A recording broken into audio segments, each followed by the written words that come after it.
I do want to make sure that I can do miter cuts in both directions. Let's try the left first. And we can go up to 50 and that slides without hitting the Reekon. And we'll just try the right hand side. Goes up to 60 on this saw. And yeah, I'm hitting there and it's about 52. So we can get a 45-degree miter in here, which is all that I need. So just bear that in mind when you're setting your Reekon up. If you're going to be doing large angles to the right hand side, you're going to want to make sure that the Reekon is moved a little bit further to the left hand side. Now it's time to begin the calibration process. You've got to make sure that your Reekon M1 Caliber is securely attached to your fence. It's in the power off mode, so you don't want power on, because you try and do this with the power on, it's not going to work. You're going to make sure you have a straight piece of wood that's flat and at least 8 feet long.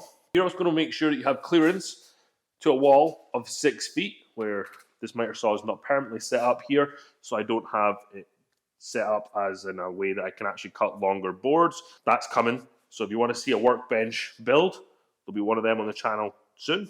So let's go through the calibration process. So calibration, hold the 2 buttons down the left hand side and then press the power on button.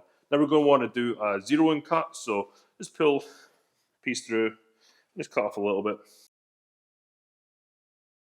Now with this zeroed, hit the actual button that you're going to use to zero all your cuts, so press that. Now you need to go and mark 6 feet on your board, and this is why you need an 8-foot board. It just makes this a lot easier.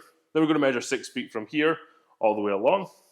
Now we're going to pull this piece of wood all the way through, pull it a little bit, and apply a lot of pressure. It's kind of a lot of work actually. Let's just see if we can actually get really accurate cuts for this. Make sure to hold it against the fence at all times. And we're coming through. We do have 2 marks here, so we're going to go for the second mark. Now we're going to line that up with the left-hand side of the blade. Push it through a little bit, whereas you could do it by hand if there wasn't this pressure here.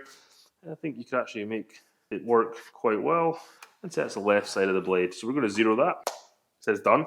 Now we're going to want to set the blade curve. So we're going to hold this down until it says blade. We'll do it in inches because I think that's going to be most accurate. So we'll turn this to 0.12. I'm just going to go 1.3 because this blade is 1.25.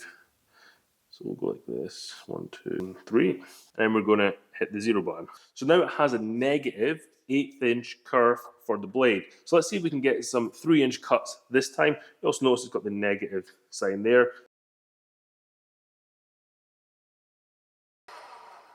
Then we're going to zero it by pressing this button here. So we've got our negative 1/8 inch. And that is exactly 3 inches.